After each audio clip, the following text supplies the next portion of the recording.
and welcome back to the Irish Hunting Podcast, the number one place for your hunting, fishing and country sports stories from around the world. Stick on the kettle, crack open a beer, pull up the feet, relax and enjoy.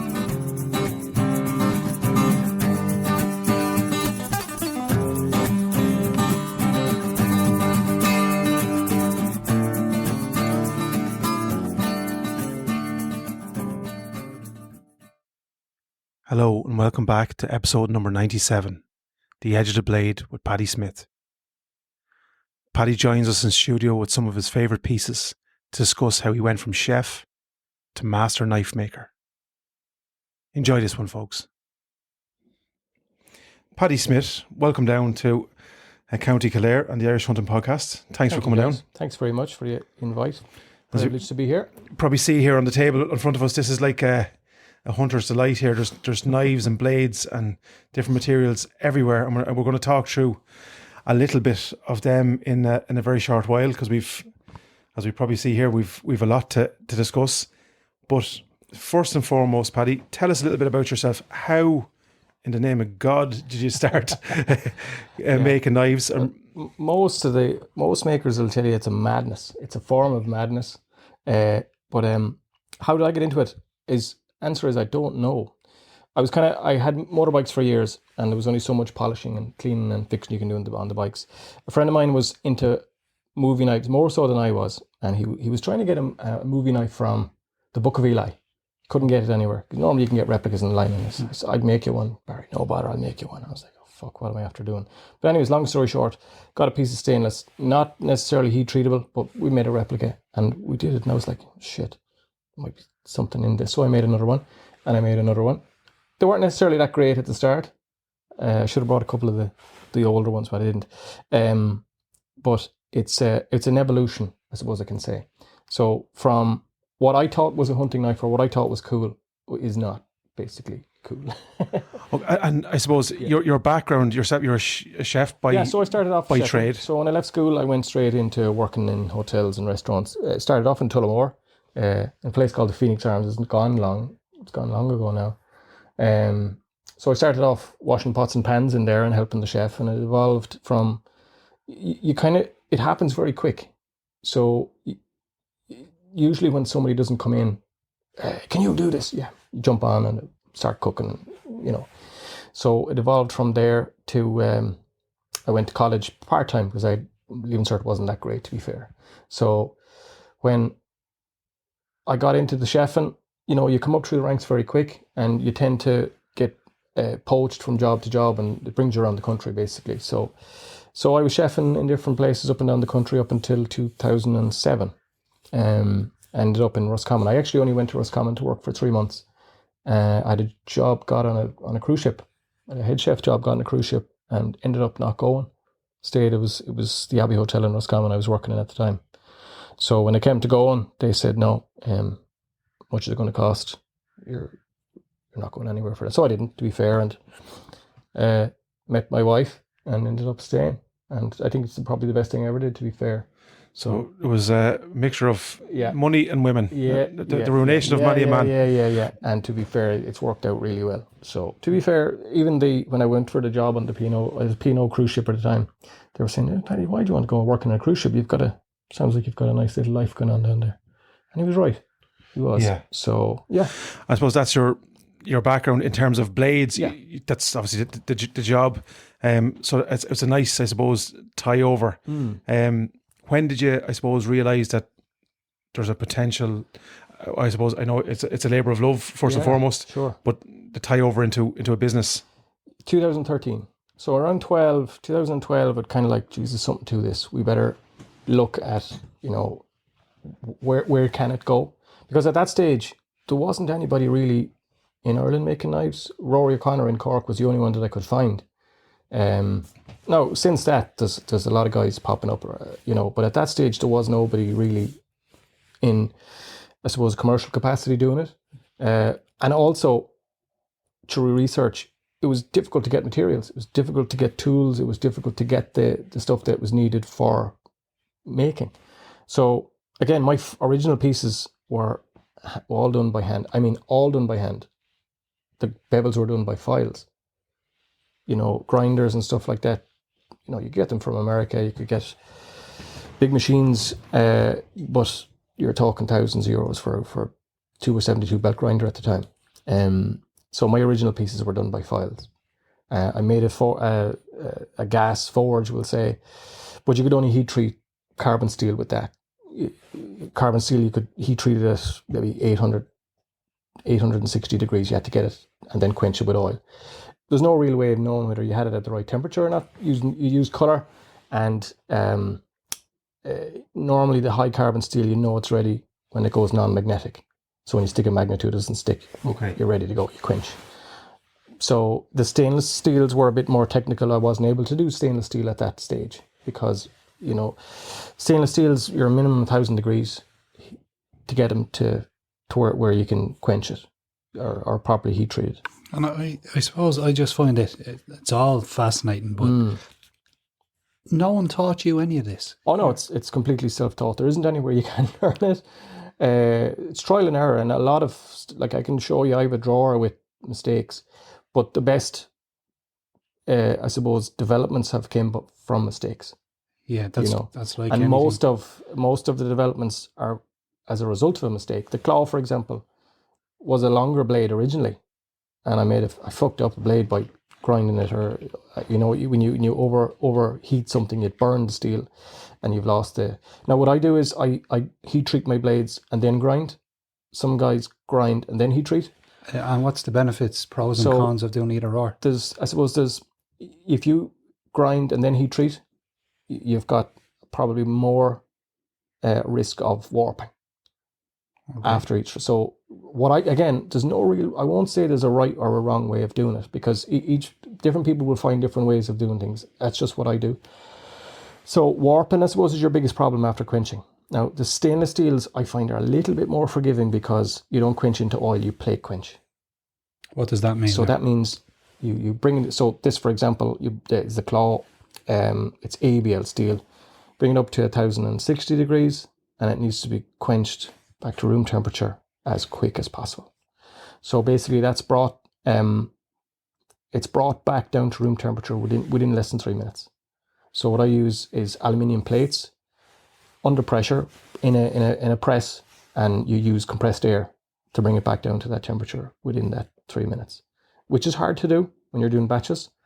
So I can do 5 of those at a time under I use an old book press, believe it or not, with aluminium plates that have been kept in the freezer until I'm using it, until I'm ready to quench, and I can do 5, 6 at a time and bring it down to room temperature with it. Now again, I use a lot of compressed air. I have 2 compressors, or I'm actually one now. It's 200 litre compressor. It'll give me enough air to get it down really quick. So the aluminium is the best thing to do because it's a conductor. It sucks the heat out really quick, so it gets it, you know. Whereas the high carbons are a little bit more risky of warping when you put it into your even 900 degree blade into oil. Yeah. You know, and again, the steel is moody. Some days it'll work with you, some days it won't. And if it starts to fucking be moody, you just go, no, fucking leave you alone now today. Just leave it, because, you know. But for consistency, you know, I can heat treat before grinding, and then it gives me a little bit. Now, you have to be careful once you heat treat and you're grinding. You gotta make sure that you keep it cool, that you don't. You can mess up the temper if you overheat it while you're grinding. But you'll know by colour as well. If you start to see a colour change while you're grinding, you know you're too hot, so you quench or you dip it in water. I suppose we're looking at an array of different type of knives, all different ergonomics, blade types. So how did you get, like, obviously that's a much weightier knife. How did you must be talking to people on the ground, hunters, people into bushcraft. Yeah. Like, so 100%. What I'm familiar with is using a chef's knife. I can use a chef's knife and I know the needs and the purposes and the different uses. A little bit about bushcraft. I know what bushcrafts need to do. I did a bit of camping in my younger years, and a bit of kind of, as I thought I was Rambo, and I could go out and live in the wilderness for weeks at a time. But we did for when we were kids, and maybe in our teenage years we would have went Like every good childhood, as they say. Yeah. We, I had what I thought was Rambo knives at the time, and they were okay, but I'd been arrested if I was caught with them. Yeah. But yeah, so the end user to me is the most important person. So I consult and involve and take advice of, well, what does this need to do?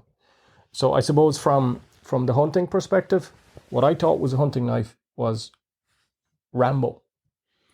Yeah. That's what I thought was a hunting knife. But realistically, again, aesthetically beautiful, very nice pieces, but completely impractical. Yeah.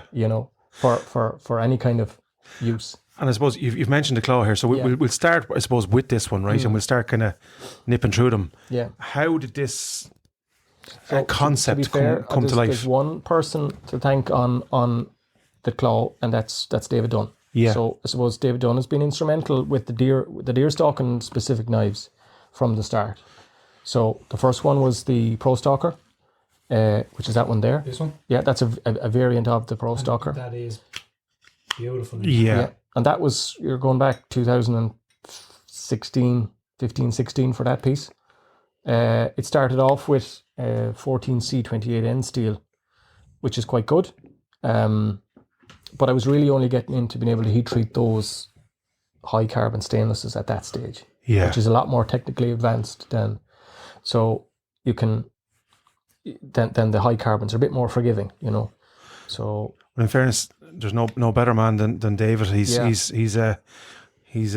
gone through a lot more deer than most people have seen. Yeah, so yeah. And this specific one here, like we talked about, ergonomically, it feels really nice, and how it's used is a different day's work. But it's talk the sheath as well. It's a Kydex, is it? It's Kydex, yeah. So it's a thermoplastic. So basically, it's really only in the last 2 years that I'm happy with the development of it. So again, there's nowhere you can really learn how to do this.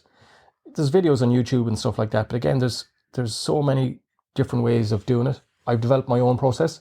It works quite well. It's a little bit different maybe than the normal way of doing it, but it's just my way.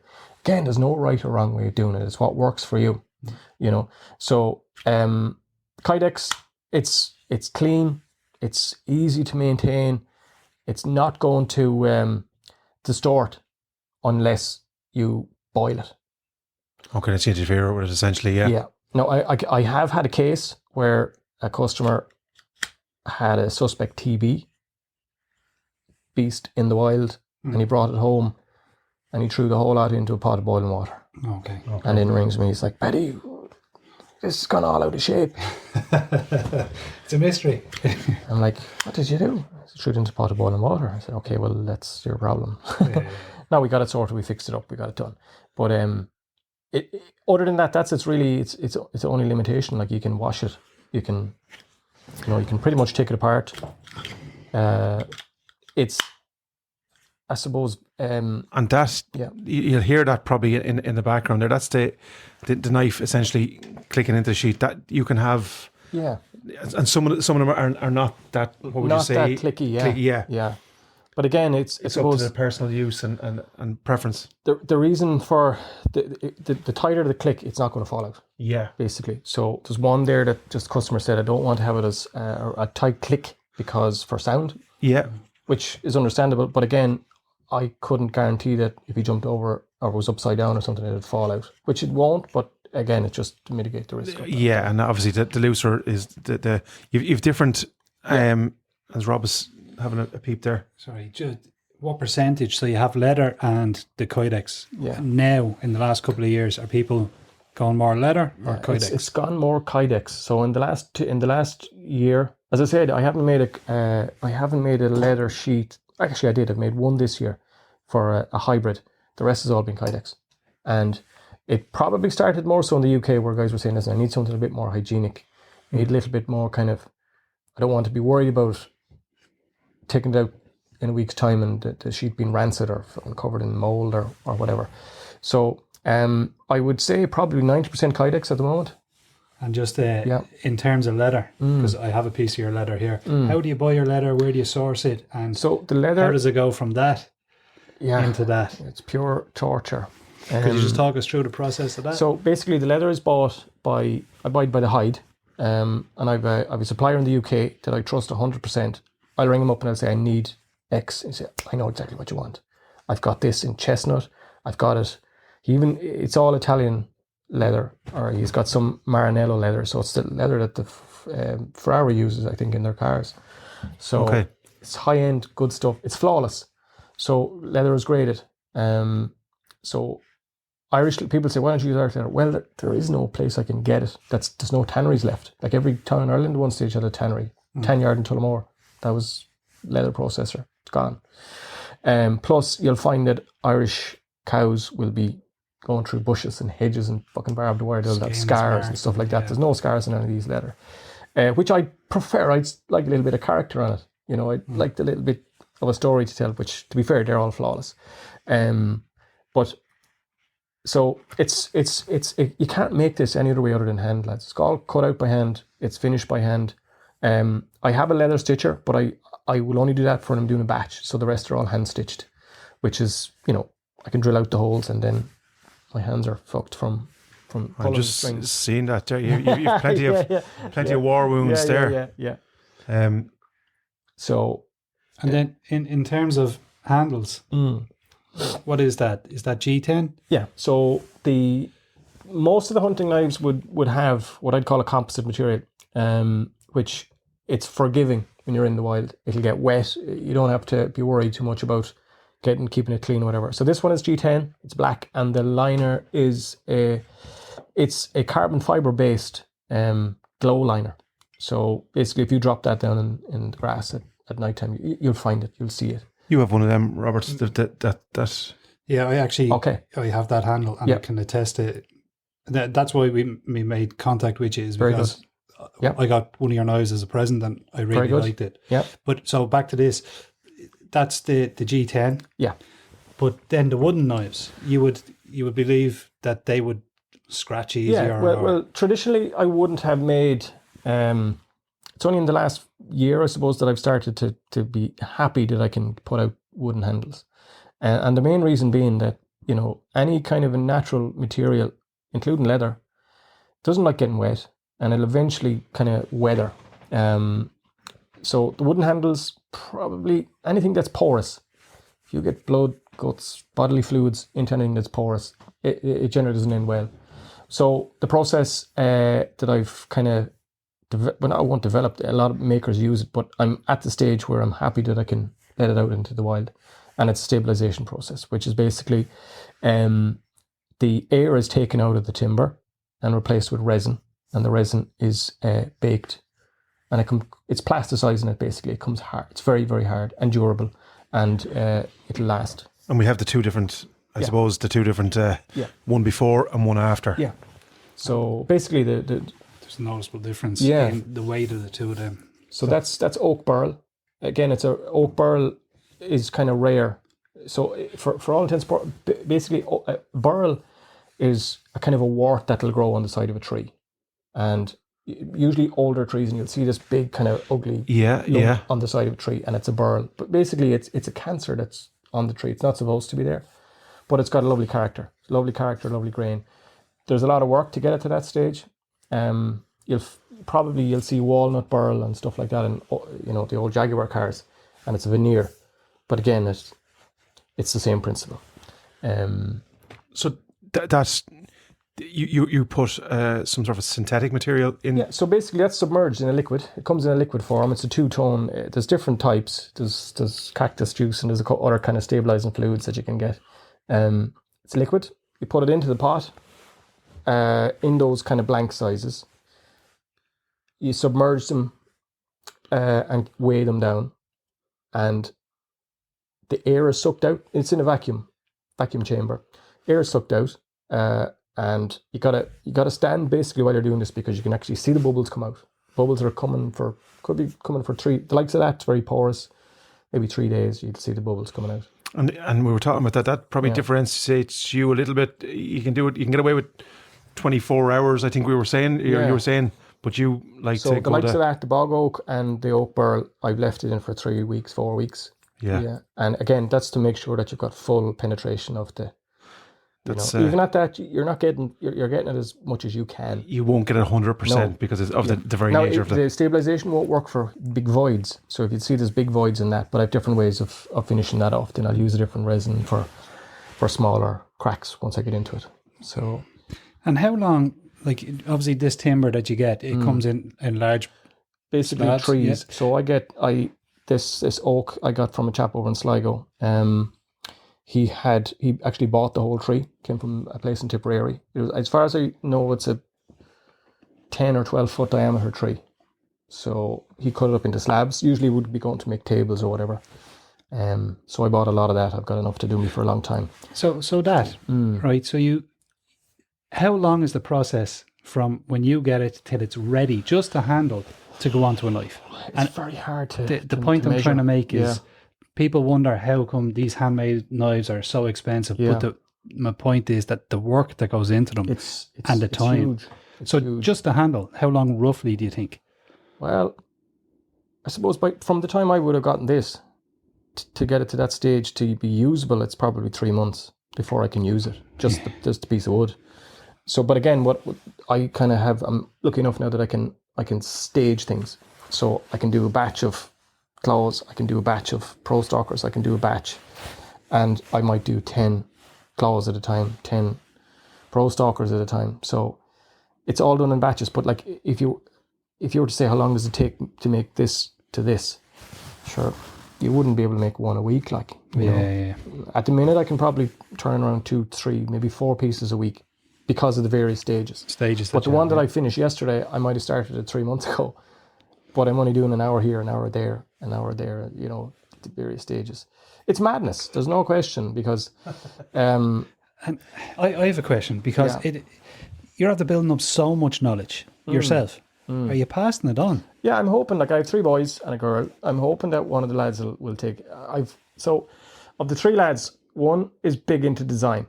No, he's 7. He's mad into drawing, and he's like he'll draw a little knife there and look, Dad, will you make this? And we'll make little bits and pieces for him. I'm hoping that they will. I'm hoping they will. But like I had to learn this from scratch. You have to have a certain element of fucking madness to want to do this as well. Do you know? Do you know what I mean? I fully get that. Yeah, I've that just in other areas. Yeah, but. See the knowledge that took you so long to build up, and again, I'm still not there. 100%, and that's why I think you would be a good teacher. Yeah, is you could refine the knowledge down because obviously you've made all your mistakes. Would you not run courses? Well, I thought about it. There are people who do that at the minute, and I might just leave it to them for the moment. Okay. I suppose my problem is that I get tied up in the making. So I tend not to go to trade shows. I tend not to go to kind of days here and days there because it's a day out of the workshop. Okay. So I've been invited to loads of stuff like Gifted and Crafted, all those kind of shows and stuff like that. But to me, I shouldn't be here. I'd be where I am is up to my elbows in muck and shit from grinding dust. Like I have to blow off fucking using air hose to get before I can go into the house at night, you know, because I'm covered in shit and grinding dust in places that you've never seen. But it is a bit of madness. But imagine you had your own little team that you're after teaching, and then that would free up time for you to come with us to the SHOT Show next year in the UK. Yeah. I know. It's kind of coming to the stage now to share it off the pot. To do this, but taking that leap to being full time, it has another element because then it's a business. It's a when your hobby or your labor of love becomes a business, and you're responsible for other people, it changes the dynamic a bit. That's the fear. Without a doubt, we can attest with here with your hunting is the whole what would you say? Sure. The love of it is that you can go out and whatever you want, but then it becomes kind of we have to bring the camera and we have to bring the microphones, and so there is a little bit of that. It does take a little bit. That's the fear. And the danger is then obviously, in our game we forget that the camera's there. So and sometimes people remind us of that very fact. But I think just even what you're describing there in terms of the timber and the work that goes on in the handle. We haven't even touched a lot of the blades yet, which we will do. Yeah. But how many different types of handle material? Now I know that's a... Yeah, I suppose the combination is endless. So you can combine any number of the materials that you have there with every other material. So you can combine, we'll say, the timber with the G10 liners or the coloured liners. So again, the point of difference that I try to do everything in-house. So some places will outsource it. They'll buy in maybe blocks of timber that's stabilised wood, which is fine, 100%. No issue with that. I just like the challenge of, why can't I do that? Yeah. Why can't I do that? And stabilised wood, why can't I do that? And of course, you're all the time pushing the boundary then of what you can do. 100%. And try something. Not everything works. Not everything works. It's like the burl woods now, I'd be hesitant to put on a hunting knife. Because would I be 100% sure that it won't? Yeah. So I'm nearly there, that I'm confident to do it and stand over it. But that wood here is what is that? There's like a spalting in that, is there? Yeah, that's a spalted blackthorn. Again, very, very rare. Beautiful piece and really dense, isn't it? Yeah, there's some weight in that for anyone. So again, the weight is from the stabilization process. That's probably double its weight from the stabilization process. And then that one that you have in your hand, the only reason I ask is because it's different than most others. Yeah. What type of? So it's a new material. It's called Sure Grip or Sure Touch. It's different names, but it's basically layers of G10 with rubber. So it comes from America. It's expensive enough material, but it gives most of the hunting knives a bit more durability, that when it gets wet, it gets real grippy, sticky, so it has less likelihood to slip out of your hand. From this normal G10, it's not as grippy, but again, you'll find that the more experienced users will use them. So it's probably something that we're still developing with the... And that's a very good introduction to knife. Like say for instance, for a new stalker, to because like that, I know I've got nicks. I'm pretty sure you have too. And like that, if you're new to it, that's the biggest fear, obviously. So anything that can reduce that. And just as one little thing, which I don't want to forget, is you mentioned the name of this little kind of grooving, the jimping on the back. Jimping. Yeah. And that again adds thumb grips or whatever. Again, it's not on every knife, but it's on most of the knives. Would say that you need to grip the handle on it. So with the claw, again, it's designed differently for control. You can use your fingers and that's the ergonomics, I suppose, that you use. A lot of guys will put their index finger over the top to stop it from hitting the intestines or the stomach or something like that, But again, it's a practical bit of... The possibilities, I suppose, are endless. We've seen here. There's you can have and different thickness of different materials within the handle itself. Yeah, and you were saying as well, Paddy, that it goes. I suppose you put each knife in your hand, and if you're not happy with the feel of it, which gives the knife both its individuality, but also as Rob was saying, the ergonomics are. They're what would you say? You're like a winemaker. You're testing all the time, Yeah, and it's about feel. It's about look and feel, and again, a lot of the times I'd be like, there's something just not right there, and I'll keep tweaking until I'm happy. Now, sometimes there's a fine line. You can fucking overdo it. The problem with most makers, and you'll find it, any kind of crafters or any kind of craftsmen or women, they're very... So a lot of the time, I wouldn't be happy with a piece. So I just have to go, right, just fucking leave it. And anybody that I speak to, leather jewelers, they're, no, I'm just not happy. Not happy with that. Now I want to tweak it. And it's the same. I don't know what it is, but it's an affliction that we have, that we're never quite happy with the work that we do. And will you come back to it and tweak it again, or is that it, put to one side? So there comes a stage where you just got to say, no, I'm going to leave it fucking today and come back to it tomorrow, because it'll annoy you and your brain will fry. But sometimes then you just go, I would ask Dave a lot with the deer hunt, what's needed for this, or what the little, I see that there's variances with again, I don't watch what the UK makers are doing or even the American makers, but somebody would say to me, I want a knife like such a maker in the UK. I said, well, why don't you just get it from them then if that's what you want? Yeah. So, I just thought I talked to you. Well, no, I make my own knives. I make my own, and it's based on this because this, it's like usually David or whoever, any of the guys that would tell me what they need. So if I did what the hunters do in the field, I'd have a better idea, but I don't. So I'm really reliant on the guys that are in the field. But isn't that brilliant from our perspective as the hunting community, that you are listening to feedback and you're changing products to help us? Yeah. Like I'm looking at some of the stuff on the table. Most of it is stainless steel. Yeah. There's a couple of high carbon pieces. There's a couple of high carbons, yeah. And which would you recommend for the hunting community? Well, again, from complete practicality, stainless. Only in your opinion now. 100%. Yeah. So each their own. Yeah. Everybody has a preference. Everybody has a what they like. There's nothing wrong with carbon steel. Yeah. The only issue that I have with carbon steel is the maintenance element of it. Unless you are prepared to clean your knife, keep your knife clean, dry, put it away into the sheet after you're finished with it. And your sheet probably has to be dry. 100%. Yeah. You got to do that. If you're not prepared to do that, you're going to come back tomorrow and your knife is going to be in ribbons.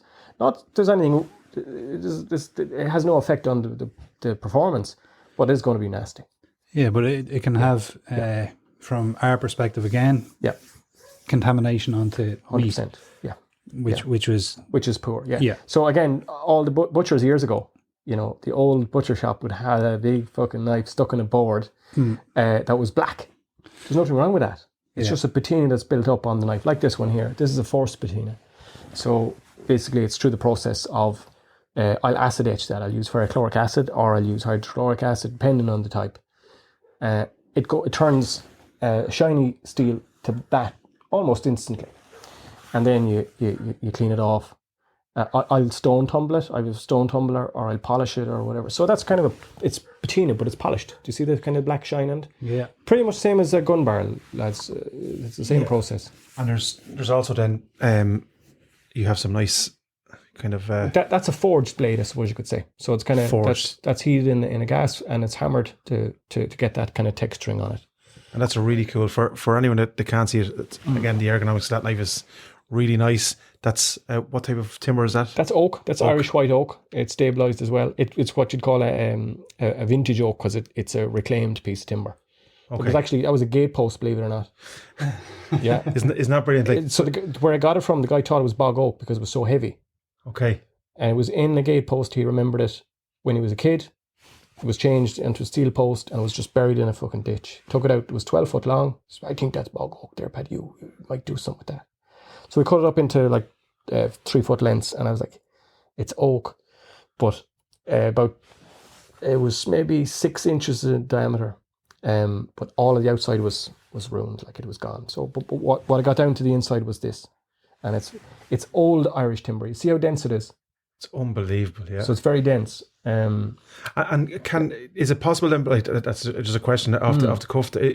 Like, say for instance, if there was a piece of timber that came out of, for argument's sake, somebody's home house, or could you? Oh, I love it. Yeah, love it. That'd be up your street. I love that story because I have bog oak. I don't have much of it left, but the original batch of bog oak that I had came from a thatched cottage outside of Clonfadden, on the Mayo Roscommon border. I got a phone call from a friend of mine who's a sculptor. He says, Paddy, there's a lady there that has bog oak. It's no good to me. I can't do anything with it, but you might look at it. I was thinking, rafters. Jesus Christ, rafters. But what they were was actually trees. So the old 150-year-old thatched cottages there was no beams. Yeah. There were trees that were dug out of the bog, put together with dowels and hessian sacks bolted together. And some of the oak still had the hessian dowels, and there were all maybe pine dowels in it. The pine was rotted away, but the oak was still there. And the story. So that was, for me, to get that usable. Now there was 100 years worth of tar and soot and shit from the smoke. You could actually smell the turf fire from the oak. Brilliant. So again, most of the Irish timbers, I like to get a bit of a story. I have some stuff there that came from Killeen Castle, like holly. That was a tree. Now holly wood is kind of rare. Because you don't see holly trees, you usually see holly bushes. But this was like, it had fallen halfway into a drain, and it was a tree surgeon that came across. He said, Hollywood, Paddy, I don't know if it's any good to you. But it was absolutely lovely. Lovely character timber. I don't think I have any with me now, but something that has a bit of story. Yeah. So I have guys that would tree surgeons in particular that will come across unique or unusual timber. Like this, applewood. Applewood burl is very rare. And Very unusual. that is beautiful. It's a lovely character. It's a lovely grain to it. There's a lovely grain and fiddleback in that. And then that, just looking at that, there's different types of, I suppose, how would you Finishes, say? Like how you get it sharp. Yeah. I know that's a real simple way of putting it, but is there different types of grinds or? Yeah. So the main ones, I suppose, is there's a full flat grind. The pro stocker would have a full flat grind, which is you'll grind right up to a couple of mil below the spine. Are there benefits for that? Again, it's just really preference. I suppose a lot of the newer hunting blades have a Scandi grind. Again, that's not a traditional Scandi grind there. It's kind of a high 10, 15 mil grind. Whereas a Scandi grind is traditionally zero. It's ground to zero, which is no secondary bevel on it. Okay, yeah. So if you know them, the Mora knives, the ones that the cheaper ones, they have a Scandi grind, but it's ground to zero. That's why they're nearly impossible to sharpen. Okay. They have a zero grind, so there's no secondary bevel on it. So I suppose for people that don't, so on that one, I'll just show that in the video, Paddy. So that one essentially is basically ground from the back of the blade right to the tip of the spine. Yeah. In comparison with, you say this one here, which as you say is probably 10, 15 mil. 10 mil, yeah. Of a kind of like a bevel. Yeah. Halfway up the blade. So for ease of sharpening, then would I be right in saying this is slightly easier to sharpen, or? For me, the flat grind is easier to sharpen. Okay. But again, for me, it's kind of, I'm just so used to doing it. It makes no odds. But again, if you're in the field, if you're familiar with using a steel or a strap, either or will be fine. Suffice. Yeah. So and then we have, I suppose, you have all different variations of that. So again, what leans you towards, like, is it a personal request, or does like, for instance, do you have, so will this knife traditionally come with all of that, or can you do a flat grind on that one as well? I suppose you're limited probably by the thickness of the spine, so you don't have an awful lot of meat to work with there. So if you did a flat grind here, it'll, your tip, by the time you get to the tip your tip is very narrowed, little material. Very little material. So again, it works well. Scandi-ish kind of grind works well on that. It's not a full Scandi, but it's close enough to it, and it gives you a little bit of meat to play with on the end. So, like I've seen guys take heads, feet, everything with that, because at the tip it gives you have that meat, so you still have your 3 mil at the tip. It goes to a point at the tip, so you have that flexibility that you still have the bit of meat on the spine that if you need to get in around it, get a bit of leverage and a bit of kind of you can do. Paddy, I can attest to that. Now I've broken down many a there with that knife, and it holds its edge, doesn't it?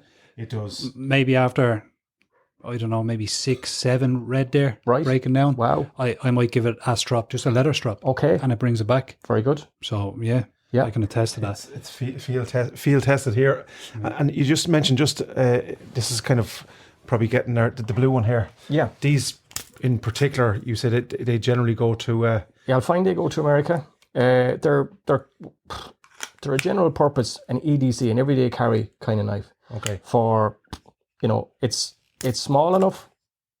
It's not quite a weapon. Does that make sense? Yeah. So I get asked a lot, do you need a license for weapons? I said, well, I'm sure if I made weapons, I would, but these are tools for specific uses. So again, it's a small little, it's a utility knife. It's kind of handy for your pocket. It's handy. It'll do everything. It'll open boxes. But my findings are that these will go to America, Canada. That's, to me, that's like almost like my grandfather, I think, had something similar, like a little kind of a field knife for a farmer. You know what I'm saying? That he probably had one of them. Yeah, probably. Yeah, exactly. Yeah. But it kind of has that kind of a feel about it, doesn't it? It's a multi-purpose knife. Now we're going to develop that in stainless, so it'll be a bit more versatile. And to be fair, the blade is probably suitable for doing small game. Yeah. We're going to do something for a trout and small bird knife as well. I get a lot of questions on people. Give me something that'll do a small bird. Brilliant. Yeah, and maybe a trout. So small bird and trout. There again, that's contentious. People have different views on what that is. But again, something a bit smaller. And then we're working on that. I suppose, how do you get one of these from the start to the finish? Is there a process that you could talk us through? really quickly? Yeah, sure. So basically, I buy the sheets of steel flats. So you can buy them as big or as small. So usually they're in meter or 600 mil lengths, as thick or as thin as you want, down to 1.2. I think is the smallest or the thinnest steel you can get. That's probably 2.4. We'll say, for example. So what I have here is a blank before I would do anything with it. So again, I have the 3 stages of, we'll say, a claw, or a pro stocker. What type of steel is that? That's a 14C28N. Okay, yeah. So yeah, I know what again, that is. most of the it's a Scanvic. A lot of, so what I'm using at the moment is either ABL or 14C28 for the hunting knives. And again, it works. There's no need to, I experiment with different steels all the time. There's Elmax there on the table. There's B Cut from the UK. There's a few different other types. There's 440B, which is a variant of 440C. Again, ABL is just, the feedback is strong. 14C is quite strong as well. So I kind of stick to what works. Once the feedback is strong, I'm getting consistent results. That's what I stick with. I used to use N690. It was a brilliant steel, but it just, for some reason, it dropped off the radar. I can't get it. I can get it in 4, too thick for what I needed to do. Grand for bushcraft knives and stuff like that, but not for this. So we now have our blank Your piece blank, yeah. in around an inch and a quarter thick roughly, or wide by what? That's about 9 inches, is it? Yeah, thereabouts, yeah. Thereabouts. 8.5 inches, yeah. So, and the next part in the process, the next step, how do we go from? So I'll use to there? templates. So any of the pieces that I use for production, I have a template that I will basically, I'll use a marking fluid on the steel. I'll put it out and I'll sketch around the piece of steel that I'm using and cut it out. It's be cut out by hand. Grinders. I don't have a bandsaw to do it, so I'll cut it out with a grinder, and I use the belt grinder to finish it off and profile it. So you go from that to that, which is your outline of the knife. So now we can start to see. You can see a process. Yeah. The first part in our first step in the process. Yeah. So the shape, and then you've got the drill the holes. You do your little jimping on the front. And the reason for that is because you can't do that after it's heat treated. Okay. So you can't. You wouldn't be able to drill the steel after it's heat treated. And why is that? It fractures, or it's too hard? Basically, the steel is harder than the drill bit that's trying to drill it. Yeah. And it's a lot harder. Yeah. So, like, I have a Rockwell tester that'll give me within 1 or 2 degrees of how hard the steel is before and after. So, once you basically heat treat that, you're going to do nothing as regards drilling or filing with it. Your grinder will do the work. It's harder on belts once it's heat treated, but it just gives me that little bit of flexibility, I suppose you could say. And just because we have the blank in our hand, that's what's that called? The end portion. That's the full the steel. Yeah. So all your knives are full tang. Full tang. Yeah.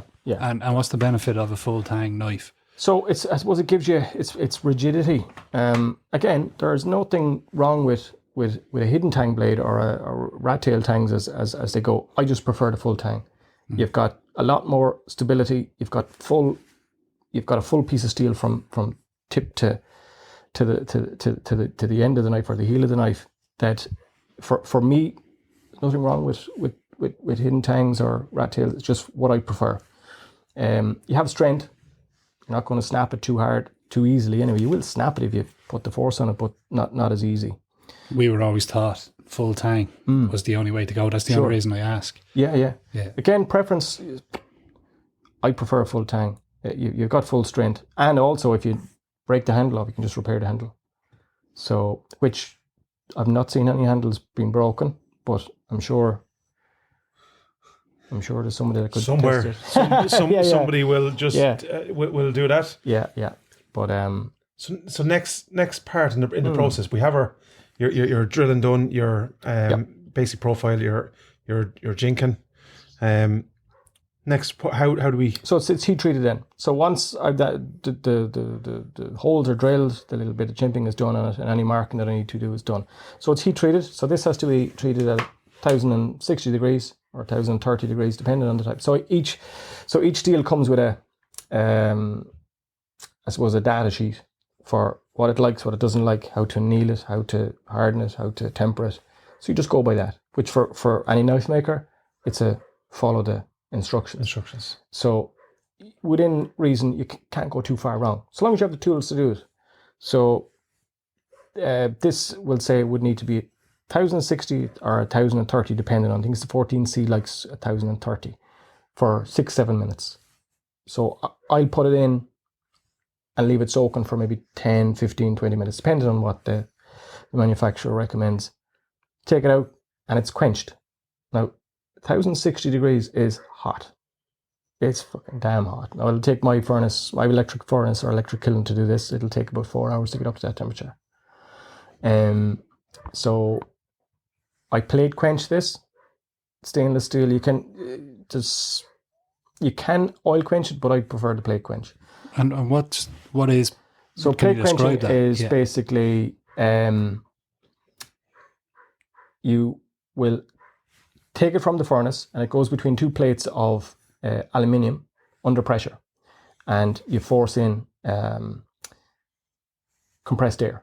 Now, before, actually, I missed a step. Before this goes into the kiln, I put an inhibitor on it, which means that when you put this into the furnace, because of the heat, and if there's oxygen within the furnace, it sucks all the carbon out of the steel. So it can have a huge effect on how hard your steel is. So I put an inhibitor. Some guys use foil, stainless steel foil. I put it's a painted on inhibitor. So it's basically a heat resistant paint that stops the heat treat process from sucking the carbon from the steel out. And you'll have what's called decarb or decarburization. You'll actually see it. You'll see it on the paint, bubbles. it'll bubble. You'll see a bubble. But the inhibitor stops that.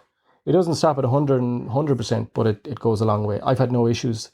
Now you can go with the stainless foil, but it's very expensive and it adds on extra costs to the process.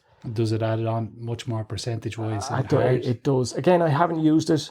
Okay. But also it's very hard to get the knife out of the steel. After the process. Yeah. But you can do it. Again, a lot of guys do different things. I find the inhibitor works quite well for me. There are other guys that wouldn't use the inhibitor, they'd use the foil.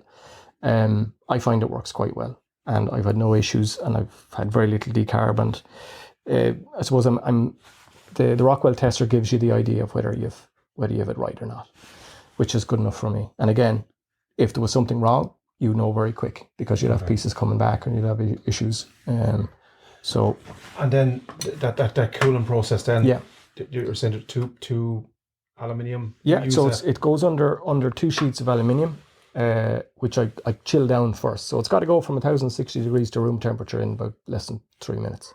So the quicker you get that done, so it's compressed air. It's a quick process. You're under pressure to do it, so you got to get it done really quick.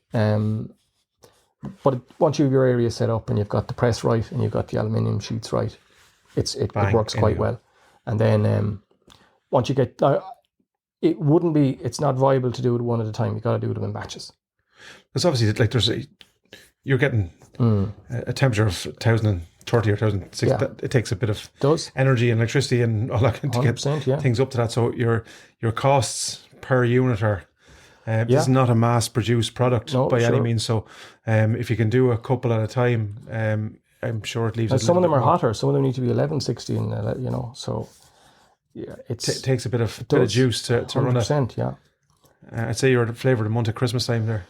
To be fair, yeah, the ESB builds do get a little bit saucy, hotter at the latter part of the year. So, and again, it usually coincides with the seasons kicking in.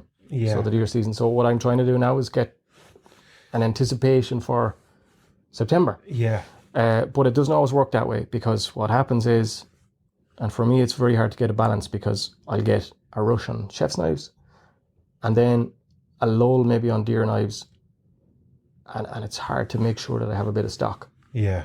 So, but last year before Christmas it was all chef's knives. And then all of a sudden, then as you say, hunting season kicks in and everyone decides or figures out they've lost their knife or want a new knife. Usually, and again, no disrespect, it's the wives and the girlfriends on December It starts. That are I don't buying. know what he needs, but you might know him. You know, yeah. And then I suppose out of everything on the table, what are your top sellers for anyone that is looking to purchase for a significant other or themselves? I suppose at the minute it's the Claw. Okay. And then second, it's the Pro Stalker, which is that green lad. Or sorry, that's the hybrid. The Pro Stalker is then this lad. And then you've got the hybrid. Now, the hybrid isn't as, I suppose, it's probably the third best of the deer knives. But again, it will do everything the Claw does. It'll do everything the Pro Stalker does. But it just, I don't know, the other two just seem to have the little bit of... And I wouldn't mind the two that I kept going to. Yeah. Was this one and this one. Yeah, sure. In my hand, and the ergonomics of both. So for some reason... that's the point I was making earlier. It's preference. So they'll all do the same thing within reason. But what's your preference or what's your... we were talking off air, and you were saying it's actually very hard to replicate the exact same thing again and again. Anything that's handmade, like it's... Yeah, 100%. If I was getting these water jetted, which is something that I might look at down the road, I can send a sheet of steel to a water jetter and he can cut out blanks perfect every time.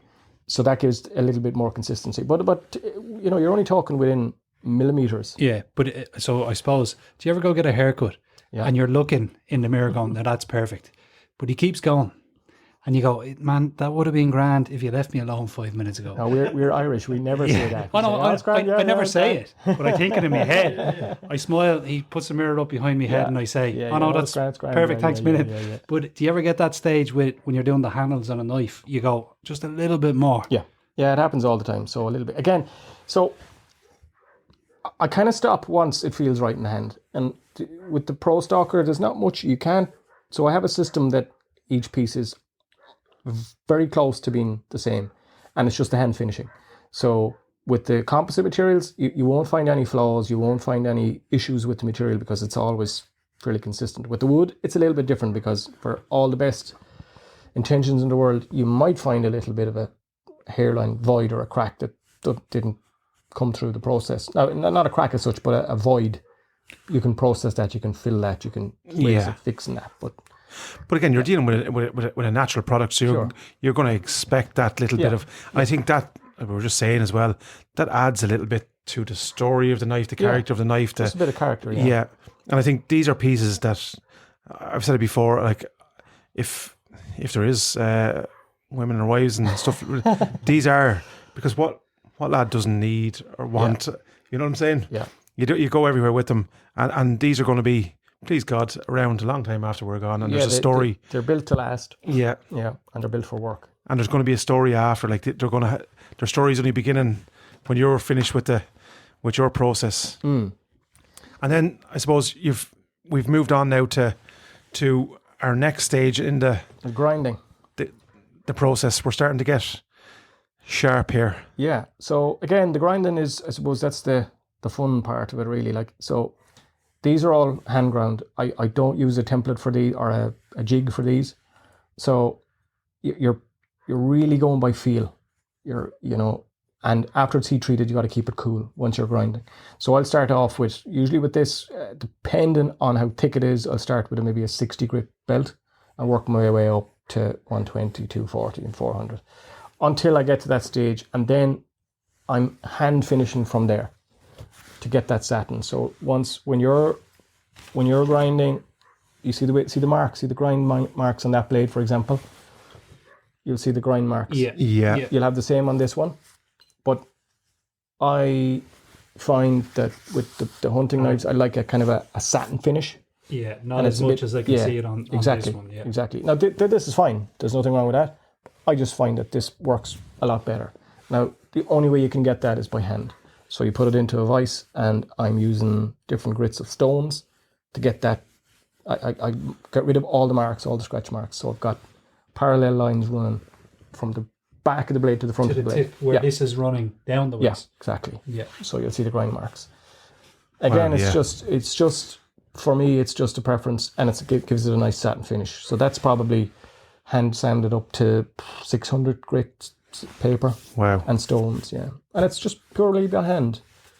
Yeah, that's, and I suppose that's where your craft really comes into it. You're dictating when the last when it's bit ready. Exactly. Yeah.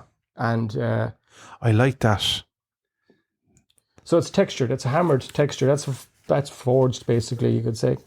Again, completely different use. That's a bushcraft blade. And the back, Hand filing on the spine. Now, the good thing about this is you can, like, I could put a gold inlay on the back of that if you wanted. So you can dick it up or jazz it up to make it really. And again, that's all before it's heat. Oh yeah, 100%. Yeah. You couldn't. You wouldn't touch that. Like, so that there is probably 62 Rockwell, which some of the files that I have are only 56, 57 Rockwell. You know. I suppose I've one question. Before you let them out of the shop and you've sharpened them, do you have a machine that tests the sharpness, or are you just going off? I don't know, cutting paper, cutting hair before they go out. Not so much, but you will know. I'll cut hair. I'll cut pieces of hair. I'll cut pieces of paper. I'll cut pieces of cardboard, and strop it. So I suppose the sharpening is contentious for everybody because everybody has their own idea of how to sharpen and the grits and the stones. And some people are saying, "Oh, it needs to be 3,000 microns before." No, keep it simple. So my process, and I've done this from the start. I use a Lansky sharpening system. I don't know if you're familiar with them. Yeah, I am. Yeah. Again, it's probably the most simplest form of sharpening that there is. So it's really primitive actually when I think of it, but it works. So everything, and again, when it goes out into the field, it's repeatable. So I can say, buy yourself a Lansky system, 25 degrees, up as far as 600 grit stone, you're good to go. Strap it, away with you. That's exactly, so anyone who gets one of these knives, and I can recommend them, is you get a box with your knife in it and a little handwritten note from Paddy, and it actually says 25 degrees on it, and that's what we've been going off with our sharpening system. And again, it works. So some guy, no, it has to be 17 degrees. Okay, I don't disagree with you, but it works for me. Yeah. So again, the thing about, I tend not to get into arguments with people about sharpening and knives and stuff because... It's like us with calibers, Paddy. We could argue all day with ourselves. Yeah. But there's no right or wrong way. It just, this works for me. And I can repeat the process, and I know that you can repeat it as well, so long as you know what to do with it. I've been using the same, I've maybe gone through 4 different kits of Lanskys from the start, but when it leaves my workshop, any of the hunting knives are going out at 25 degrees. I know it's sharp, and I know that you can repeat the process in the field. Yeah. If you know how to use a steel, I would say to anybody that has any kind of knife, kitchen knife, learn how to use a steel. I can use a steel with my eyes closed because I've just been doing it for so long. Yeah. I can sharpen a blade on the slack belt on my grinder. I just do it. I don't know how we do it, but I do it instinctively. I couldn't show you how to do it, but I just know that it's, and I'm looking for that little bit of a burr. A little bit of a burr, and the same on the other side. Then I'll finish it on the stone or strap it. And the strap, is that to take off the burr? Yeah, it just takes the burr. So I use double-sided paddles. Again, it's the last step before it goes into the box, before it leaves the workshop. And I have a strap that's 12 years old, I think, and I'm still using it, and it works 100%. So a couple of straps, and it's double-sided. One side is the thick leather, and the other side is the soft leather. Yeah. So it just gives that little bit of refinement. And then I suppose for anyone who doesn't know, including me and Anto, what's the benefit of taking off that burr compared to leaving it on? So you still need, if you can imagine, you've got a point, and on one side of your point might be a little bit that way, to the left, or a little bit to the right. So what you want is to take away that burr to give it a clean edge. Now you still need a bit of a tooth, so that's what cuts. Yeah. So some people say you need a 3,000 grit Waterstone.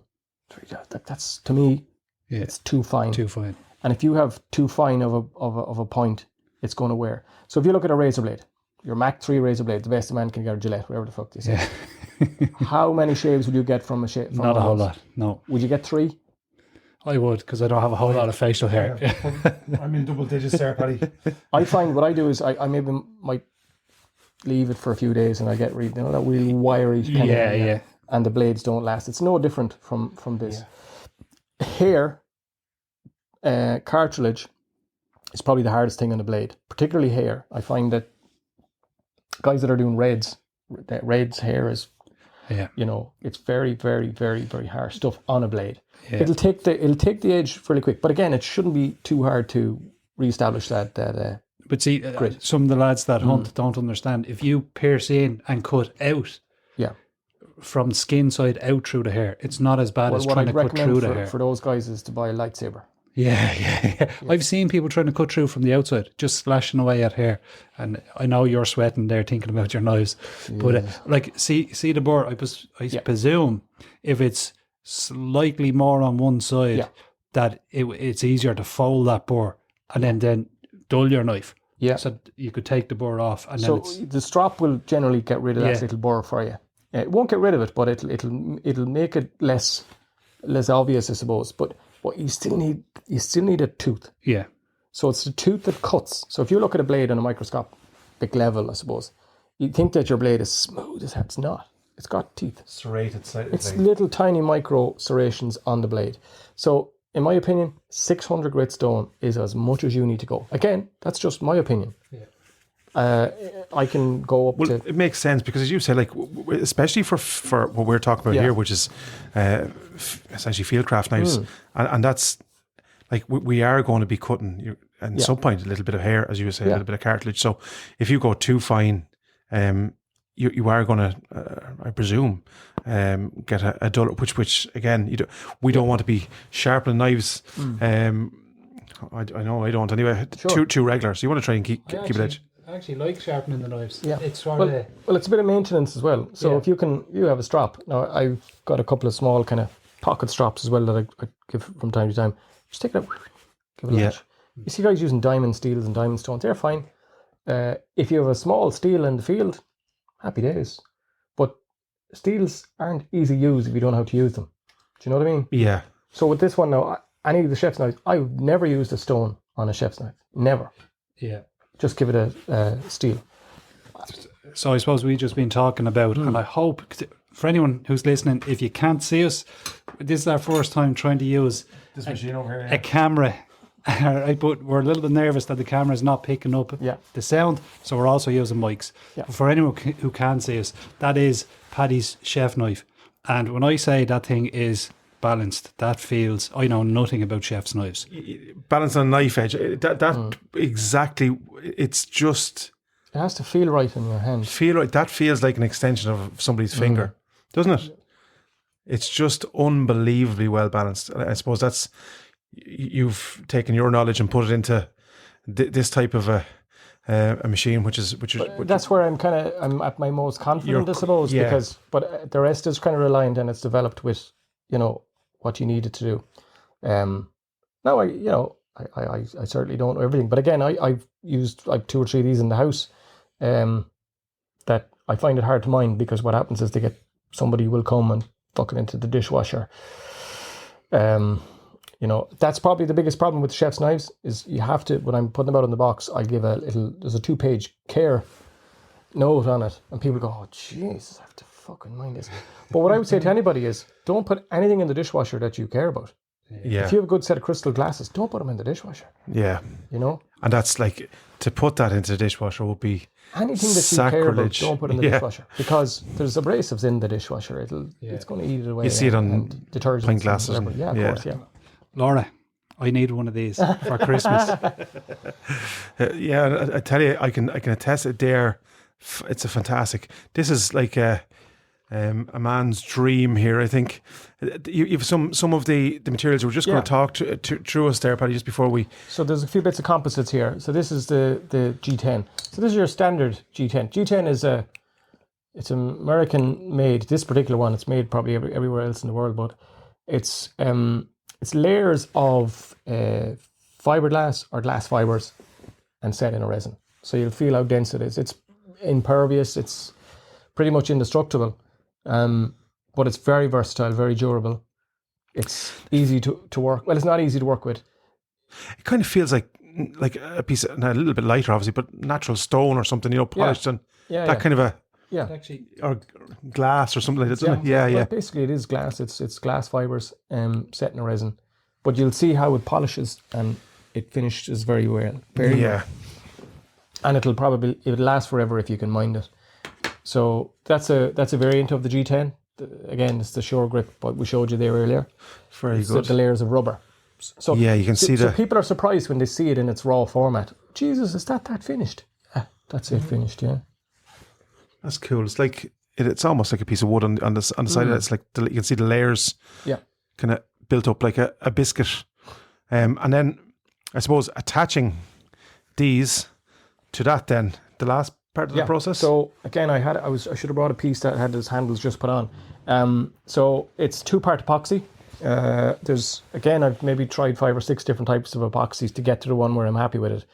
It's the West Systems epoxy that I use, which is, anything that you'll find the marine industry use is quite good. So this stuff, it's very expensive, but it's 2-part epoxy. Once it goes on, it's not coming off. Okay. Trust me, it's not coming off. So very good. I've tried lots of different epoxies, but I'm sticking with the one now that I've kind of found that works. Once it sets, that's it. I even find now that if I get a piece or if I get a drop of that stuff on the blade before it sets, it find it difficult to come off. So that's why you pay a lot of attention when you're putting your resin on, that you cover up the blade, cover them all up. But again, it works really well. So once the handles are on, that's another stage, because you've got to finish it off, grind it, bring it down to the shape of the knife then. And then you have to put the pins through. Is that the pins go on. So basically you've got this, you'll drill out. Again, there's different guys have different methods of doing it. So for me to get the handles on, I will put it into the vise, bring it over to the pillar drill. I'll drill out my holes Okay. then glue it on, test it out to see that everything fits and it works well. So, and then you put your epoxies on, and you've a cool little, see on this one here. Oh yeah, the mosaics, yeah. Little mosaics in the, it's kind of hard. So that's our own logo. I outsource that, to be fair. So there's a chap that makes them for me. So he uses an EDM machine, which is, it's a CNC machine that he can basically do any shape for you. And that's cut from a solid piece, 7 or 8 inches thick. And he puts it into the tube and sets it in resin. Most of the pins, they're mosaic pins I'll make myself. Yeah, there's an example. So that's just a tube with various different types of wires and copper and brass and aluminium through. Yeah, it is really cool. So it's a little bit of a point of difference. We'll get a couple of close-ups of them just before we. Yeah, sure. So you've now attached it, but as you said, you have to start shaping. You're shaping and grinding then from there. So you can get the rough shape of it out, but the rest, all the profiling is done by hand. And what's your favorite part of the process? And counter that, what's your least favorite? If I'm honest with you, I suppose the least favorite is the hand grinding, or the pieces that I do that in a batch. If I'm making 10 of them at a time, I'm like, oh fuck's sake, I'm just getting bored.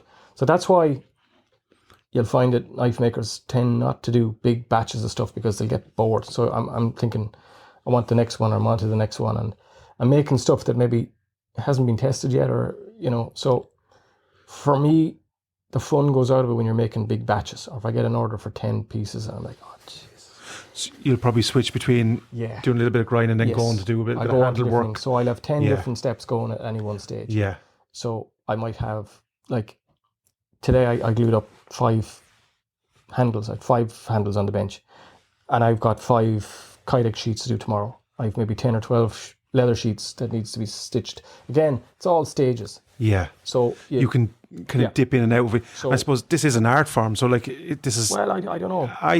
That without 100%, because you take now, if you put someone like, you couldn't teach me to do this because I would get pissed off and you'd end up with, you know what I mean? Well, one of the big things about knife making is you better be prepared to be disappointed more than you're happy with. You're happy, yeah. In that, and that's the sign of an artist, I think. It's never always trying to perfect, always trying to. Yeah, and for me, it's developing the next process. Like 2.5 years ago, I didn't know how to do anything with Kydex. I was afraid of it, to be honest with you, because you're taking a piece of flat plastic from a sheet like this to that. Fucking hell. So that comes in like as big or as small a sheets as you want. So it's usually a foot square, 30 centimeters by 30. Isn't it mad how that? Yeah. So how does that go to that? So this basically each knife is unique to that sheet. So basically, if I made 10 Pro Stalkers, each sheet is unique to that knife. I don't have the micron consistency that each of those are going to be identical. Does that make sense? Yes, because it's hand finished, it's going to be slightly a little bit different. So each sheet is unique to that particular knife. So a lot of guys will say that bought a Pro Stalker 5 years ago are saying, can you make me a Kydex sheet for that and send it over to me? It doesn't work like that. I have to get the knife back. I got to get it back. Yeah. Now it's causing hassle in the UK because of fucking Brexit and stuff like that with customs and all that shit. But and of course, over time, the knife has been sharpened and used and yeah. So like, for example, I got a Pro Stalker back before Christmas for a service, which was probably more than 10 years ago now. I could see how much it had worn down over that, maybe a couple of mil from sharpening. But we were still able to service it and get it back to being good again. And I suppose, which country, like you have to mention the UK there a good bit, are they big? There's a lot of stuff that was going to the UK before Brexit. Brexit has put a bit of a kibosh on it because of the customs.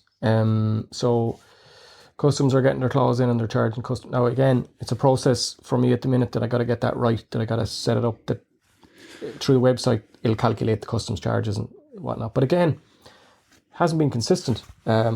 Some are getting through, no problem. Now it's all going. I have to fill out a customs declaration form, and I've registered as an exporter, and it's all above board. But some will get caught up in the customs process. And then in terms of your supply chain for all the materials, Brexit was a disaster. Was it? Absolutely, yeah. Now again, it's kind of settling down a little bit now, but I've had to outsource. I'm going to Germany, I'm going to Finland, Switzerland, Slovenia. Even I've gotten some materials through from. Anything within the EU, it's it works out quite well, but some of the better suppliers are still in the UK, I have to say. And outside of the Irish market, what is your biggest market? Probably the UK at the minute. There's a few bits going to America, not so much of the hunting stuff because they don't see these as hunting knives. There's a lot of good guys, and I've got a lot of friends that are in America, but they wouldn't classify, would say, the claw as a hunting knife. Well, I can understand, not that I can understand that, but let's say the likes of an elk. Yeah. Like, you'd want to be penetrating in. Yeah, and I've actually never seen an elk myself up close, but I can only imagine the size and scale. Yeah, they mightn't believe. They do like thicker blades. They like a lot of them have 4 and 5 and 6 mil even on 6 mil. Yeah, stainless 440s. But it's like a sword, isn't it? What mil is that? That's 5 mil. Thicker than that. Yeah. You wouldn't think that no, it's either 4.7 or 5. It's that's robust, isn't it? Oh, yeah. Like that's anything thicker than that now. Yeah, would be nearly as thick as myself. That's I have a special order for a customer. He wants a 6 mil stainless.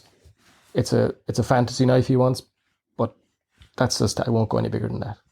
Because the process of grinding that, like it takes a lot of gear to actually grind a 5 or 6 mil piece. You have a lot more material to take away. Without a doubt. But again, it's still something that's in growth, because a lot of people, like my neighbours, wouldn't know what I'm doing. They don't know. Well, they hear it in the village maybe. That lad's making knives. Again, he's a bit weird. He's an odd. Yeah, but Ashley's making a few knives there. We know that. Yeah. Jesus, he's the dangerous lad, that lad. I think this is like fantastic. I think we're talking about the death of tanneries and stuff around the country. Yep. This is like the rebirth of one of the old crafts, essentially. Like this is, your blacksmiths and that kind of stuff. Yep. And this is kind of like obviously a more refined form of that. But I think it's fantastic, and long may it continue. And I suppose for anyone who wants to contact you, Paddy, what's the best way to get to you? Through the website, or we're on all the platforms on social media. So we've a bit of TikTok. I don't do videos myself for TikTok, but I kind of just have the products with kind of a what would you call it, real kind of video. Yeah, you're better off. I like to some stay people who behind. catch you on videos and stuff, catch you off guard and that type of stuff. Yeah. Gotcha. No, I like to stay. As I said, I'm behind the scenes. I'm happier to do what I'm doing, and I don't do too many videos of myself, I suppose. Yeah. So, but we can look at it's you're probably too busy with this end of the business end of it. So Smyth Knives, Instagram, you can get you on Facebook. Yeah. Website smithknives.com, SMYTH, knives.com, and yeah. Just I suppose and I know that like we have, as people can see here, there's 20 knives on the table. Give us a kind of a ballpark. What's your say from a deer stalking perspective or a hunting knife in around? What would you be looking so to pay? Like you're talking, we'll say the claw it's 239 at the moment, and I'm kind of pushed to produce it at that price at the minute because of I haven't had a price increase in 2 years, I'd say, but all of my material costs have gone up. And that's the only reason I can do that is because I'm not full time at it. Yeah. So if I do go full time at it, I'll struggle to maintain those prices unless I'm getting volume through. Yeah. And there's only a certain amount you can produce anyway. But I suppose we're developing. I'm trying to cater for every price range. Yeah. And I'm researching at the moment at the bird and trout knife, as I said. I have to consult a few people that are using. I have a lot of people that shoot pheasant, partridge even, and quail, and what's the other? Pigeon was another one somebody mentioned to me the other day. There's pigeons everywhere, so they want something that can just pop out the breast, and like pigeon, they're very small and delicate. You'd squash the but it's something I'm looking at to develop. Brilliant. Trout as well. So again, that'll probably be a bit cheaper because it's not using as much material. Yeah. So we look forward to seeing them. They will be really cool. So you're starting at 239 for the hunting ones, yeah. And you can go up to depending on so I have 67 layered VG10 there at the minute. It's probably the most expensive stainless that I can get. You can go Damascus as well, but you're talking into high hundreds there for some of those pieces, So you've catered, I think, for the quality and for what you're getting there for that type of price is great value for money. And as you say, if you want to go to the higher end and something a little bit more bespoke and a little bit more so within reason, we can customize the handles and the finishes within reason. Some people want carbon fiber. Now carbon fiber is just an outrageous price. There's some lovely pieces of carbon wheels and stuff out there at the minute, but you're talking, I priced one recently there, you're talking €40 for each side. So it's €80 just costing me just for the handles. So you can't buy them like that. You got to buy them in bulk and you got to buy them in bigger quantities. So you can see quite quickly how just for the two sides, that's without working them, without attaching them, without the knife. And a lot of suppliers, they won't send you small amounts. You got to get, which is, I suppose, understandable too. In this So look, I would be. You already have one, Rob. I'd be urging people to check it out, check out the website, and head on over to Smyth Knives and look at it. We're fairly accessible. Any questions people will ask. I had a couple of emails today from Americans looking to come, and they've got a short window to come and visit the workshop. Within reason, I'll try to accommodate as best as I can. And for a lot of people, it's hard to make a decision without seeing it. So the claw, if you look at it on a picture, geez, I'm not sure about that. But when you you need to put it in your hand and have a play with it, have a feel for it. Yeah. It has to feel comfortable in your hand. But generally, that's part of the design process, is that it's aesthetically pleasing, but it's also kind of ergonomically pleasing as well. And that's, as I said, there's a lot of steps in development process to get it to that stage. Yeah, I think you've done fantastically well, Paddy. Congratulations and continued success. Thanks a million for coming down. It's been anytime. Very welcome. It's been a pleasure. Thanks for the invite. And we look forward to seeing the success. I like how that. Appreciate it. Thank you very much. Thanks, Appreciate the invite, lads. Thanks very much.